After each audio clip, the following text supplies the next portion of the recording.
Hey, Abbott, what time is it? It's time for the Abbott and Costello Show. We're on the air for ABC here in Hollywood. Well, what are we waiting for? Let's go with the Abbott and Costello Show.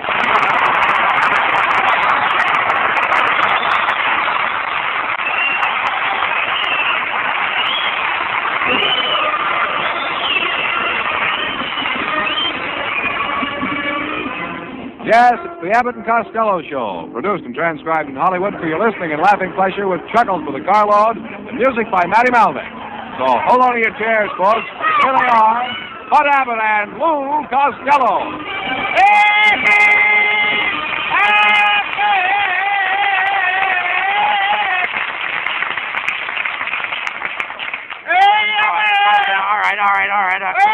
All right, what's all the excitement about? What happened, Lou? Well, Uncle Mike discovered gold on his ranch. Well, good for Uncle Mike. Yeah, he's sending to Europe for some Englishmen with shovels. He's sending for Englishmen with shovels. What for? He figures England will want to borrow the gold sooner or later, and they might just as well come over here and help dig it up.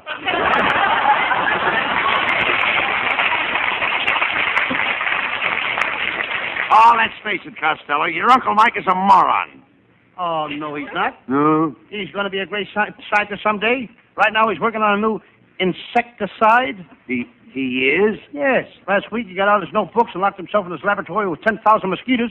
He released the mosquitoes and was going to write down the mosquitoes' behavior. Then what did he write? Nothing. He was so busy scratching, he didn't have time to write. Just as I thought. He's as big a nincompoop as you. No, he's not. Right now, he's crossing a rubber plant with a banana. What does he expect to get? A girdle you can slide into.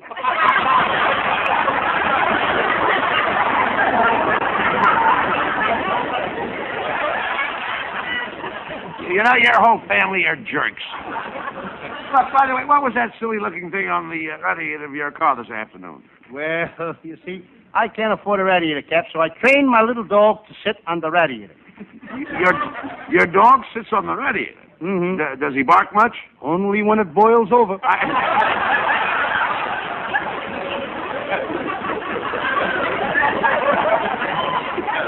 I gotta leave you now, Abbott.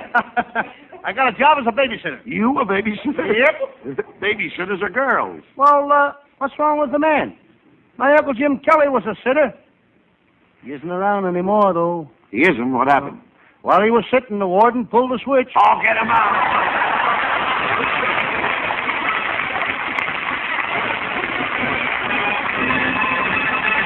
And there'll be much more of that terrific Abbott and Costello humor in a few seconds.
Take it easy. What are you so excited about? Calm down. What's the matter? I'm worried, Abbott. What do you mean? My Aunt May is in terrible shape. Well, what's the matter with her? She's got hallucinations. She thinks she's a taxicab. She thinks she's a taxicab. Yeah? Why doesn't Uncle Mike call a doctor? Why should he? She gets him to work faster than the Sunset Bus. How long has Uncle Mike and Aunt May been married, Lou? Well, it's just 20 years since they went on a honeymoon. Aunt May went to Niagara Falls, and Uncle Mike went to Miami. Wait a minute. You mean they weren't together on their honeymoon? No, Uncle Mike said that a honeymoon is the happiest time of your life, and why let marriage spoil it? Well, it's wonderful to think that your Aunt May and your Uncle Mike have been married for 20 years. Yeah. But really, Abbott, what's wonderful about it? Uncle Mike thought she loved him, but for the whole 20 years she hated him. Hated him like poison. And now they have 17 children. Wait a minute. She hated them. Why did they have 17 children? Well, it was her idea. She was just trying to lose them in the crowd.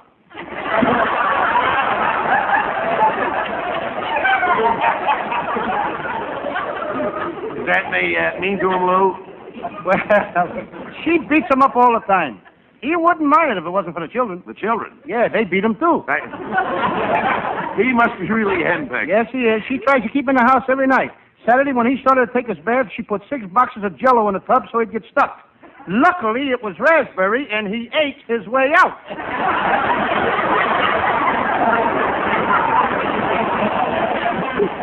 Well, I don't have a very happy home life, do they, Lou? No. Saturday night, Uncle Mike played pinochle all afternoon, and when he came home at 6 o'clock, there was no dinner on the table. Well, where was your Aunt May? Down at the bowling alley. She's down there 7 days a week. Well, that's a shame. Yep, Uncle Mike should have never got her that job setting pins. Well, look, wasn't your Uncle Mike married once before? Yeah, but his first wife passed away. Well, now that's too bad. Uncle Mike had such a tough time collecting the insurance that sometimes he almost wishes she hasn't died. What did your Uncle Mike do before he got married, Lou? Well, he was quite a Romeo, Abbott. For 2 years, he carried a torch for a girl in Pennsylvania. He carried a torch for a girl in Pennsylvania? She was a coal miner, and it gets pretty dark in those tunnels. Didn't he ever work for a living? Sure, he had a job in a canned soup factory. He was in the chicken soup division. He was a dragger. Now, wait a minute. What are the duties of a dragger in a canned soup factory? Very simple. When a 1,000-gallon tank of hot water was ready, he'd drag a chicken through it. Well, it's no wonder your Aunt May fights with Uncle Mike. Yeah. You should have seen Aunt May Sunday night, Abbott. She was so mad at Mike that she said she was going to pack her suitcases and leave him forever. Now he's really worried. He is? Yep. She ain't even started to pack her suitcases yet. What a couple they are. Mike isn't a bad-looking guy, but I can't see what he ever saw in your Aunt May. She was very popular in Patterson when she was a young girl. She was? Yes, the Patterson Electric and Power Company voted her Miss Alternating Current of 1915. Costello, that's about the year you were born back in Patterson, isn't it? Yes. I'm Patterson's favorite son. What do you mean? Just last week, the people of Patterson erected a statue in the very spot where I was born. The spot where you were born, where was that? Right in the middle of the Greyhound bus depot. You were born right in the middle of the Greyhound bus depot? It was raining and my mother couldn't get a taxi. Costello, you talk like an nincompoop. Tell me, does your whole family suffer from stupidity? Indeed not. They enjoy every minute of it.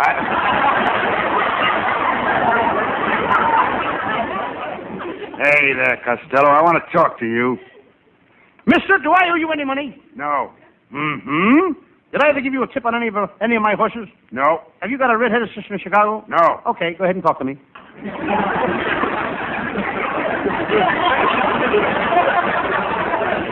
Do you give away prizes on this program? Can I win a refrigerator or something? Nope. Well, goodbye. I've got to go hurry over to the Gangbusters radio show. Last week, I got $164 on that program. Wait a minute. Gangbusters don't give away anything. Oh, I forgot to tell you. I'm a pickpocket, too.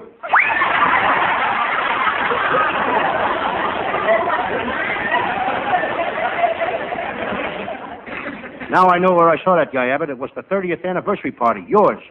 Remember you had a swimming pool filled up with bourbon? Yeah, the whole swimming pool was filled with bourbon. What fun. Yes, I never saw so many people going down for the third time with smiles on their faces.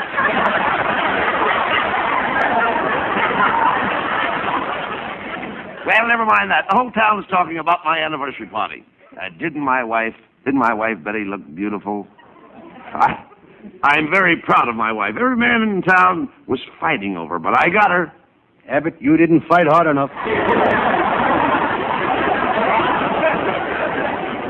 My wife is a beautiful woman. She hasn't got a wrinkle in her face. She hasn't, huh? Then what are those things? Dents?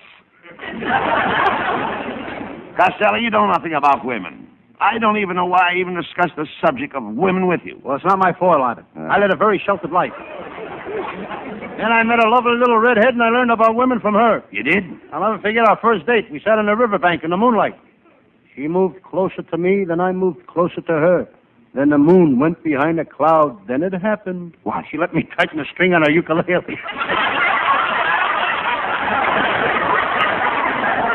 Didn't she kiss you, Lou? Yes. Did you like it? Oh, boy. How did it make you feel? How did it make me feel? Yeah. Did you ever stand on a hot buttered waffle and have somebody pour maple syrup down your spine?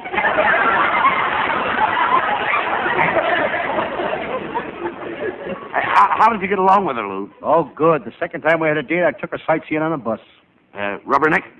No, but I tickled her a little.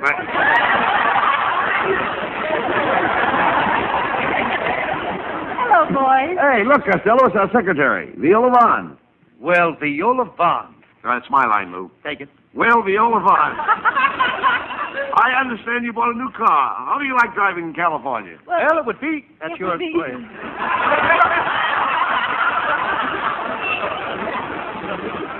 It would be all right if it weren't for the pedestrians. What's wrong with the California pedestrians? Well, I was driving down here tonight, and one of them whizzed right past my windshield. The dirty coward was pole vaulting across the street.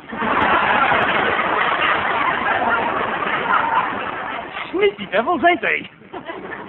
Viola, why don't you take me for a ride down the beach tonight? I should say not. Costello, Viola's only kidding. She really likes you, but you've got to do something to show that you like her. That's right, Costello. Do something brave. Do something brave? Uh-huh. I know what I'll do. I'll join the army and help fight the British. But we're not fighting the British. That's all the better. That way nobody can get hurt. Costello, you know, you've been acting kind of queer lately. Hey, wait a minute. Come to think of it, you're right, Viola. Yesterday afternoon, I saw him sitting up in a tree in Griffith Park. Costello, what were you doing up in that tree? Signing autographs? Signing autographs. Yes, the robins thought I was Woody Woodpecker.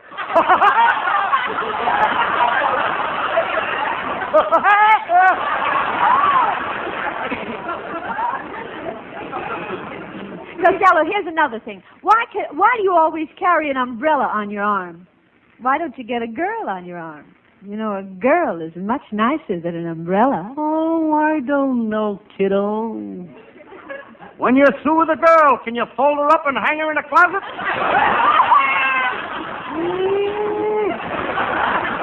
Why, you simple-minded, no-good, low-down... Now, just a minute, Mr. Abbott.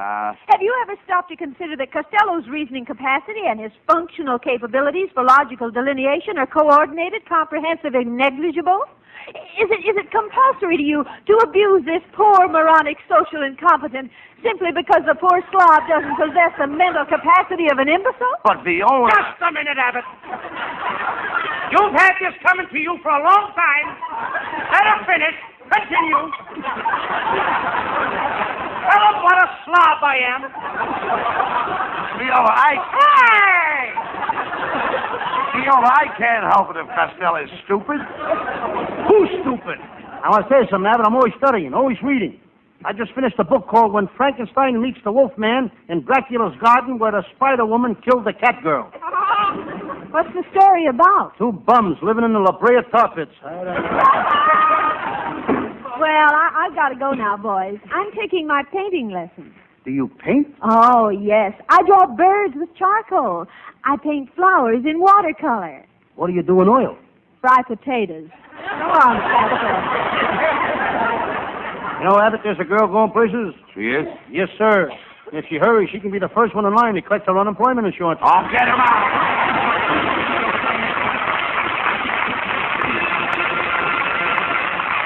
Now, while we take a 50-second intermission, we'd like you to consider this.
is, ladies and gentlemen, that singing star of the Abbott and Costello show, Hal Winters. I'd like to sing a song that belongs to the month of January as much as White Christmas belongs to December. With Matty Malnick's orchestra, here is the Ralph Ranger, Leo Robin perennial, June in January.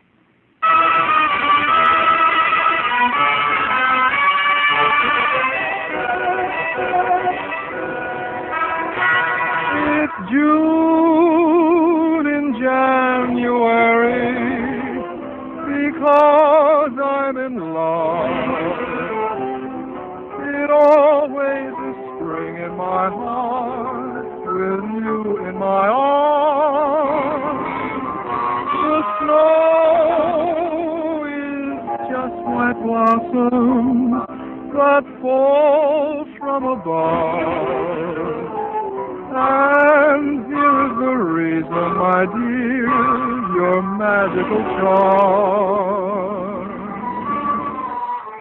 The night is cold, the trees are bare, but I can feel the scent of roses in the air. It's June in January because I'm in love, but only because I'm in love with you. The night is cold, the trees are bare, but I can feel the scent of roses in the air. It's June in January because I'm in love, but only because I'm in love with you.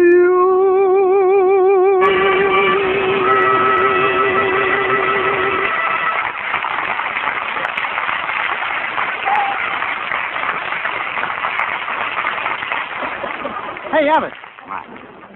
I just made an important discovery. I think I can safely announce that Governor Dewey will run for president in 1952. Oh, what makes you think that? He just started taking piano lessons.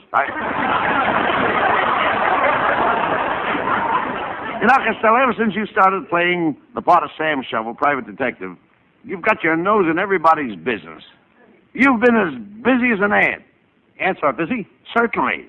Then why are they always going to picnics?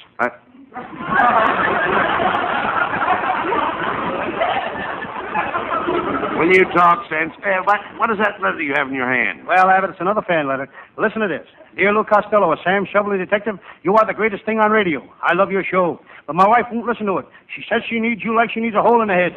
I'm sending her to see you tonight.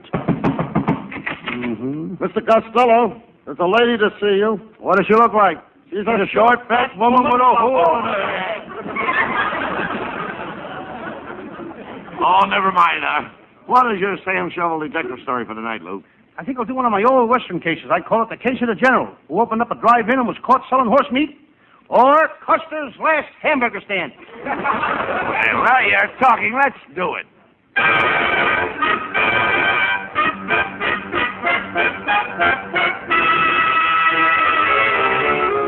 I'm Sam Shovel, private detective. I remember my first case.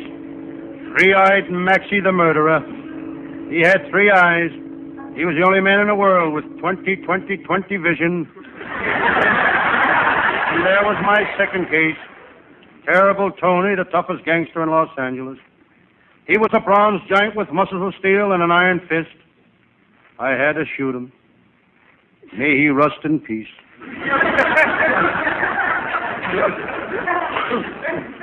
15 years in the detective business takes a lot out of you. But I feel as strong and vigorous as the day I started. Right now I could tear Superman in half. But I don't want to ruin the rest of the paper.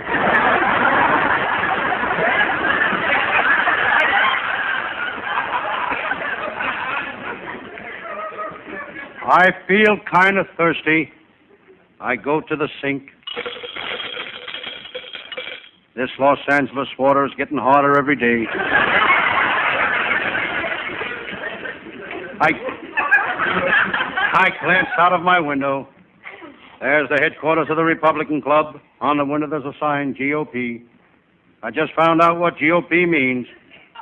Gone out permanently.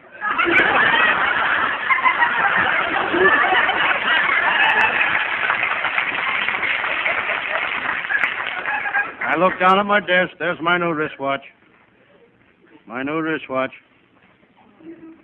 It's a shock-proof, non-magnetic, waterproof watch.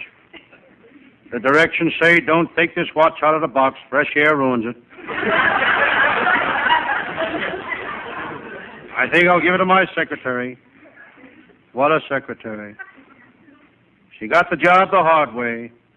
The hard way. She knew how to type. Lying next to my watch is my shotgun. I decide to see if it's loaded. I pointed at the floor and pulled the trigger. I looked down at the floor. When did I buy open-toed shoes?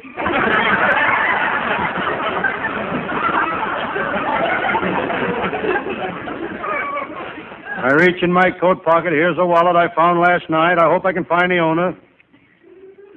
I check to see what's in the wallet. Here's a card. If found, return to Mr. Nichols, Del Mar Hotel. Here's a driver's license issued to Mr. Nichols, Del Mar Hotel. Here's a birth certificate with the name Nichols. Here's the pink slip for a new Hudson sedan issued to Mr. Nichols, Del Mar Hotel. Well, here's $600 in cash. Looks like I'll have to keep the money.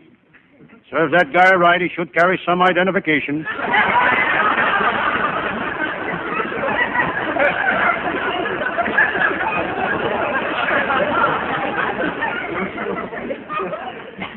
The name on the money is Washington.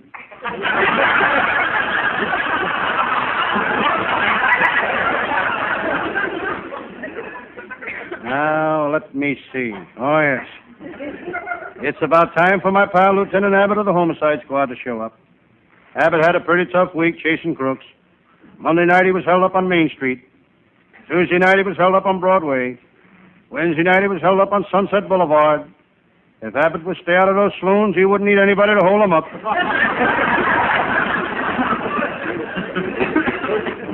Lieutenant Abbott don't have to work. He was born with a silver spoon in his mouth. This was okay until he found out that all the other kids had tongues.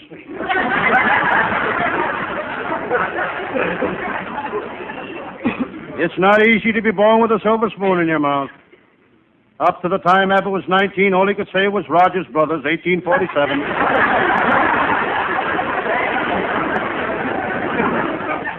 Before he became a detective, Abbott was a motorcycle cop. He was the only cop on the force that had traffic eyes.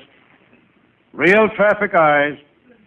They'd always look both ways before crossing each other. No matter what case Lieutenant Abbott goes out on, he's never stuck.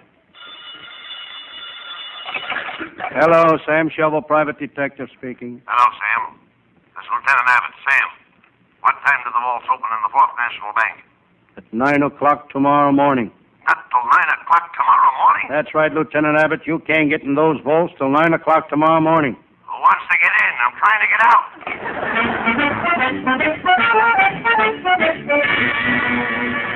out. Suddenly, my door opened.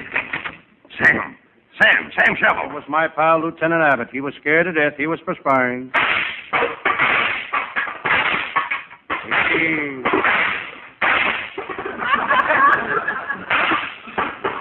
He was sweating bullets.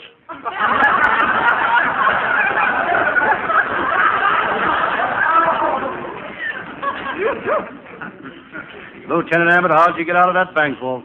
Sam, I'll tell it to you all in a nutshell. Can't you tell it to me here? I don't think we'd both fit in a nutshell. Sam, I've been working on a series of bank burglaries. Monday night, the Kelly gang held up the First National Bank. Tuesday, they held up the Second National Bank. Wednesday, they held up the Third National Bank. So tonight, I was waiting for them at the Fourth National Bank. And you caught 'em? Nah. Tonight they held up the First National Bank again. But enough about myself. Enough about my trouble, Sam. Sam, you don't look good. What's the matter?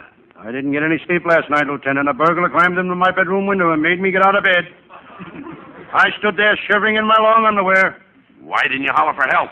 He had a gun, and I was afraid to open my trap.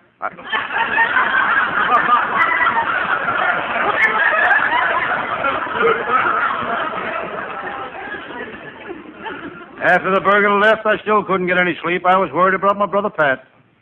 He kept poking his head into my room. Well, lots of guys poke their heads into their brothers' rooms. On the end of a stick?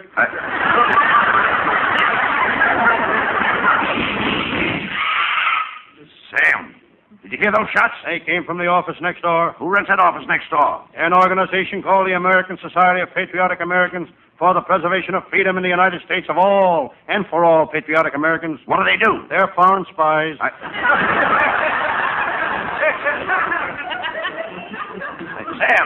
Sam, look. There's the guy that did the shooting. He's coming in here. He's got a gun. So this is the place I've been looking for, eh? Where's Sam Shovel, the private detective? What do you want with him? I'm going to kill him. I hate radio detectives. I hate them all. The Thin Man, the Fat Man, Ellery Queen. But most of all, I hate Sam Shovel. I'm going to gouge his eyes out. I'll fill him with lead. Now, who are you? Oh, I'm just an ordinary policeman. Honest, mister, I'm not a radio detective. And you? Who are you, fatso? Well, I'm, I'm the... Don't stand there, Rabbit. Hand me my cookbook. Cookbook? Who are you? Don't you recognize me? Mary Margaret McBride. Oh, so you're the one that gives out those recipes, huh? Mm-hmm. Well, if there's anything I hate worse than radio detectives, it's those recipe programs. I'll kill them all. I'll kill them like a...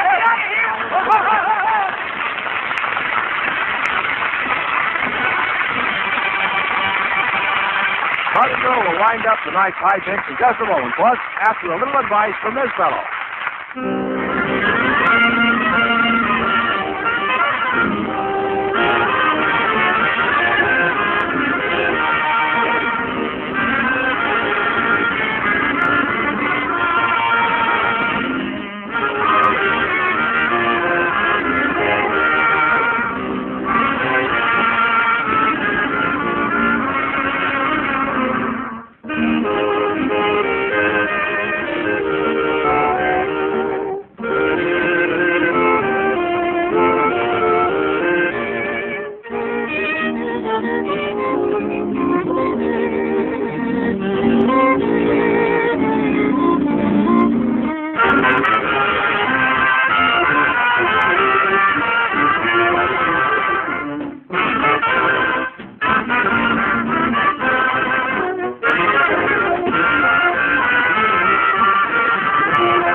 Costello, are you sure the folks at home like this Sam Shovel series we're doing?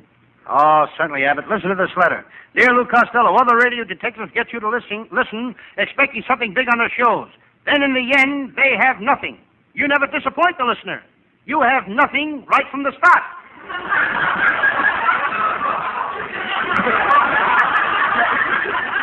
Well, that's quite a compliment to our writers. Oh, sure. And I'm glad they heard that bear letter, folks, because our writing staff is headed by Eddie Foreman with Paul Collins, Pat Costello, Martin Raggaway, and Leonard Stern. And our producer is Charles Vander. See you all next Thursday. Good night, folks. Good night, everybody. Good night, everybody. Good night. Good night, everybody. Out of the world.